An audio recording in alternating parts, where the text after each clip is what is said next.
That's what military analysts are calling Russia's newest battlefield disaster. And this time, it has nothing to do with tanks rolling into minefields or armored columns turning into scrap metal. This time, the collapse is happening in the air. For years, Russia believed it found the perfect weapon for modern war: drones. Cheap, expendable, relentless. Night after night, swarms of buzzing engines fill the skies over Ukraine, overwhelming defenses, draining air defense stockpiles, and slowly grinding down civilian morale.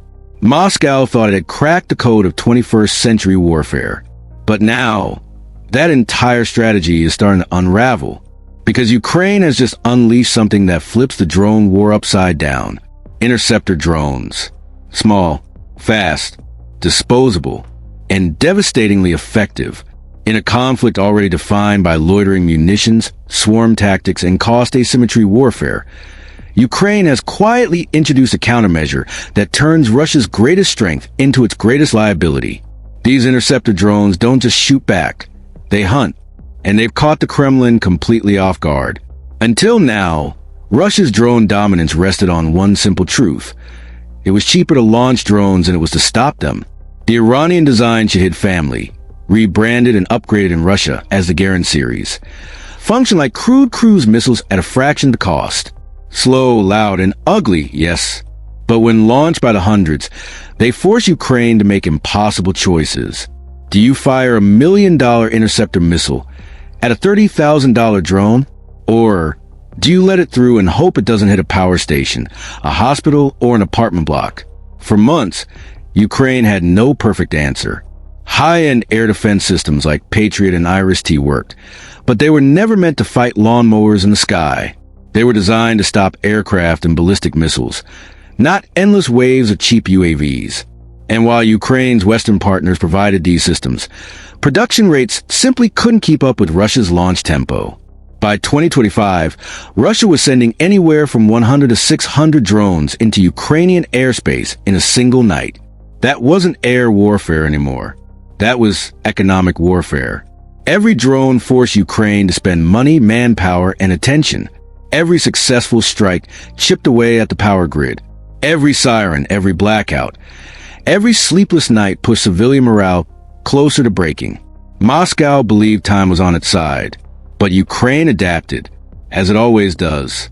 Instead of trying to outspend Russia, Ukraine decided to outthink it. The result was the interceptor drone, a weapon that turns defense into offense. Unlike machine gun fire sprayed blindly into the night sky, these drones are precision hunters. They receive targeting data from radar stations, thermal sensors, and visual observers, then launch directly toward an incoming threat. They don't hope to hit something. They chase it, and when they connect, they destroy drones that cost Russia tens or hundreds of thousands of dollars, using systems that cost a tiny fraction of that price. Suddenly, the math changes. And when the math changes, wars change. Ironically, the inspiration for these interceptor drones came from Russia itself. Early in the war, Russian high-altitude reconnaissance drones loitered far above the reach of machine guns, feeding targeting data to artillery and missile units. Ukraine responded by modifying FPV drones into air-to-air interceptors, essentially creating drone dogfighters. By 2024, Ukrainian pilots were knocking Russian reconnaissance drones out of the sky by the hundreds. So when Russia escalated its long-range strike campaign, Ukraine didn't need a new idea. It just needed to scale an old one. And scale it they did. By early 2025, Ukrainian interceptor drones were already achieving confirmed kills against Shahid and Garin drones over major cities. Within months, officials reported hundreds of successful interceptions under programs like Clear Sky, creating what some analysts now describe as an urban anti-drone dome. An invisible shield, built not with billion-dollar systems, but with swarms of small, ruthless hunters. Meanwhile, Russia kept escalating. It upgraded its drones. Heavier warheads, thermobaric payloads, rocket power variants like the Garin 3, flying 3 times faster than earlier models, new navigation systems, mesh communications, experiments with machine-assisted targeting. But every escalation only deepened the problem, because interceptor drones don't care how expensive your payload is. They just need to hit you once. By mid-2025, Ukraine had signed contracts for tens of thousands of interceptor drones. Not hundreds, not thousands, tens of thousands. This wasn't a stopgap solution. This was a doctrine shift. And for the first time since the drone war began, Moscow found itself reacting instead of dictating the tempo. Vladimir Putin had built an entire strategy around exhausting Ukraine from the air. Now, that strategy is bleeding resources, exposing weaknesses, and forcing Russian planners back to the drawing board. Because the age of uncontested drone swarms is ending. And what comes next may be even more dangerous. And before we go any further, if you love deep, cinematic breakdowns of how wars are actually being won and lost, if you want the stories behind the headlines, the tech that's changing history, and the moments empires don't want you to see coming, then make sure you like this video and subscribe to the channel right now.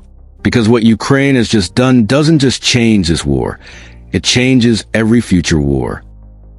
The moment Ukraine proved these interceptor drones could work at scale, the battlefield shifted almost overnight. What had once been a one-sided terror campaign, waves of shahids buzzing cities night after night, suddenly turned into something far more dangerous for Moscow, a math problem it could no longer solve.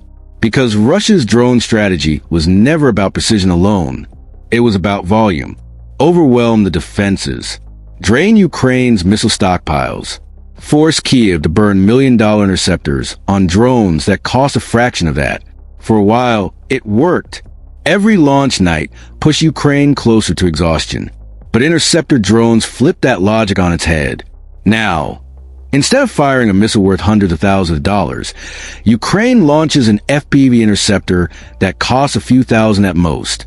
Instead of burning through scarce Western-supplied systems, Ukraine uses locally produced platforms that can be assembled, repaired, and upgraded faster than Russia can adapt its tactics. The economics of air defense, something Russia counted on collapsing, suddenly stabilized the Ukraine and began collapsing from Moscow instead. And Russia felt it almost immediately.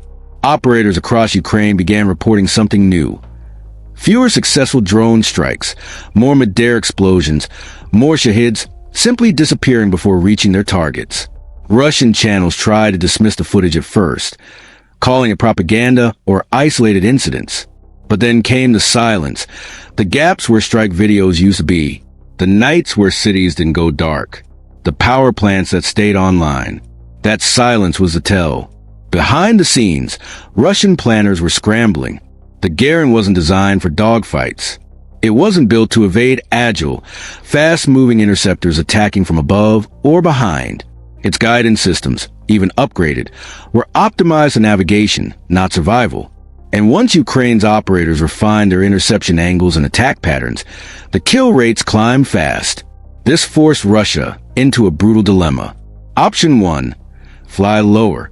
That made drones easier targets for machine guns and man-pads. Option 2, fly higher. That exposed them to interceptor drones and radar-guided engagements.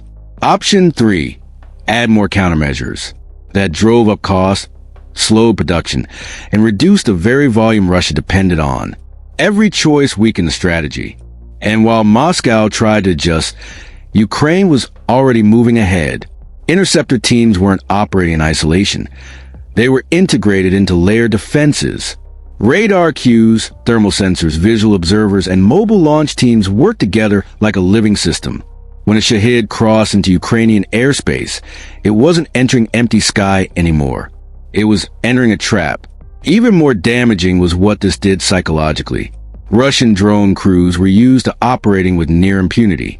Launch, watch the feeds, collect strike footage. Now they were seeing drones vanish mid-flight. Targets missed.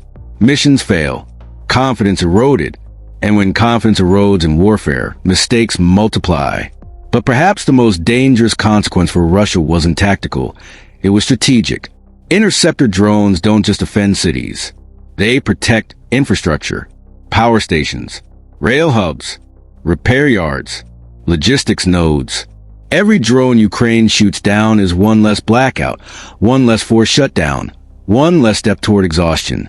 And as winter pressures mount, that matters more than any single strike ever could. This is where the story stops being about drones and starts being about endurance. Russia built its strategy around the idea that Ukraine would break first, economically, psychologically, socially. But interceptor drones are quietly reinforcing Ukraine's resilience night after night. They don't win headlines like missiles do. They don't leave massive craters. They simply deny Russia what it needs most: impact. And that denial is cumulative. Because while Russia can still launch thousands of drones, Ukraine is now learning how to erase them faster than Moscow can learn how to protect them. And once that balance tips far enough, the entire air war changes. And here's the part Moscow doesn't want you to think about. Because once you see it, you can't unsee it. Interceptor drones don't just stop attacks. They expose weakness. Every time one of these small hunters slams into a Shahid or Garamadir, it sends a message far beyond the explosion itself. It tells Russian planners that their advantage is shrinking. It tells Ukrainian civilians that the sky is no longer uncontested. And it tells militaries around the world that the era of cheap terror from above has a counter. One that scales faster than missiles ever could. That realization is spreading fast. Inside Russia's command structure, escalation is already being debated. More drones, faster drones, smarter drones. But every upgrade pushes a Garen further away from what made it effective in the first place: low cost and mass production. The moment Russia tries to out-tech interceptor drones, it loses the economic war. The moment it doesn't, it loses the airspace. That's the trap. Ukraine, meanwhile, is refining this system with brutal efficiency. Interceptor drones are being networked. AI-assisted tracking is being tested. Autonomous engagement logic is quietly evolving. The gap between detection and destruction is shrinking by the week. What started as a workaround is becoming doctrine. And this is only the beginning. Because today it's Shahids. Tomorrow it's cruise missiles, recon drones. Even manned platforms forced to fly higher, farther, and safer, reducing their effectiveness. The battlefield is adapting in real time, and Ukraine is writing the playbook while Russia is reacting to it. The most chilling part? This technology doesn't need permission. It doesn't rely on billion-dollar factories or decade-long procurement cycles. It can be built in workshops, improved in garages, deployed in months, not years. Every successful interception teaches the next drone how to be better. And that means Russia isn't just losing drones. It's losing control of the air narrative. The nightly terror campaigns that once dominated headlines are being quietly neutralized. The psychological pressure Moscow relied on is fading, and in its place is something far more dangerous for the Kremlin: predictability. When your enemy knows how you attack, knows how to stop it, and knows you can't easily change course, your leverage collapses. Ukraine hasn't won the war with interceptor drones, but it has stolen something critical from Russia: momentum. And momentum, once lost, is almost impossible to reclaim. So here's the real question. Not whether these drones work, but what Russia does next when they work too well. Does Moscow escalate and bleed resources faster? Does it pivot and admit failure? Or does it double down on a strategy that's already being dismantled piece by piece in the night sky? That answer is coming sooner than anyone expects. This war was never supposed to look like this. It was supposed to be decided by armor columns, missile salvos, and air superiority measured in billions of dollars. Instead, it is being bent, slowly, relentlessly, by machines small enough to fit in the trunk of a car, piloted by operators working under blackout conditions, hunting in silence. What Ukraine has unleashed is not just a weapon. It's a reversal. For decades, air power belonged to whoever could afford the most expensive systems, whoever could field the most advanced jets, whoever could pay for the missiles. That world is collapsing in real time. Interceptor drones don't just challenge Russia. They challenge the entire logic of modern warfare. Because once the sky can be defended cheaply, endlessly, and at scale, everything changes.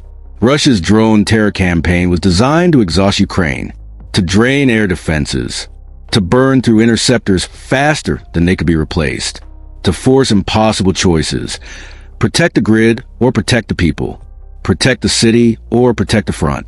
That equation is now broken. Every interceptor launch flips the cost curve. Every mid-air kill turns a psychological weapon into a liability. Every night Russia sends waves of drones into Ukrainian airspace. It's no longer testing Ukraine's offenses. It's stress testing its own strategy. And the cracks are already visible. Russian commanders are being forced to rethink routes, altitudes, timing. Production lines are being pushed harder. Corners are being cut. And with every adjustment, the drones become easier to predict, easier to track, easier to kill. The more Russia adapts, the narrower its options become. This is the quiet death spiral of a weapons system. Meanwhile, Ukraine is doing something far more dangerous to Moscow than shooting down drones. It's learning. Every interception feeds data. Every engagement sharpens tactics. Every night builds experience that can't be sanctioned, bombed, or blockaded. What began as improvisation is solidifying into doctrine, a layered, flexible, adaptive air defense ecosystem that grows stronger the longer the war lasts. And here's the part that should send chills through every military planner watching this unfold. Ukraine doesn't need air superiority anymore. It only needs denial. Deny Russia the ability to terrorize cities. Deny it the psychological edge. Deny it the cheap, scalable strike capability it bets so heavily on. Once that denial becomes reliable, Russia's drone campaign stops being a weapon of pressure and starts becoming a strategic dead end. And if drones can be neutralized this way, cheaply, locally, endlessly, then missiles are next. Recon platforms after that. The entire ladder of escalation begins to wobble. This isn't just about Ukraine. This is about the future of war. What's happening over Ukrainian skies right now is being studied, copied, and quietly accelerated across the world. Militaries that once planned around billion-dollar systems are now watching how small teams with cheap tech are rewriting the rules. The implications don't end with Russia. They don't end with Europe. They spread, and Russia knows it. That's why the response hasn't been calm. Why the rhetoric is sharpening. Why escalation is being whispered behind closed doors. When a strategy fails, authoritarian systems don't adapt gracefully. They panic. The next move Moscow makes will tell us everything. Will it gamble on speed? On autonomy? On saturation beyond sustainability? Or will it double down on a doctrine that's already bleeding effectiveness night after night? Whatever comes next, it won't stay hidden for long. And when that next phase begins, when Russia reveals how it plans to answer a sky it no longer controls, you'll want to already be here. Because this channel doesn't follow headlines. It follows the turning points before they become obvious. If you're still watching right now, you already know this war is changing faster than most people realize. So don't miss what comes next. Subscribe, stay with us, and keep your eyes on the sky, because the next chapter won't start with an explosion. It will start with silence.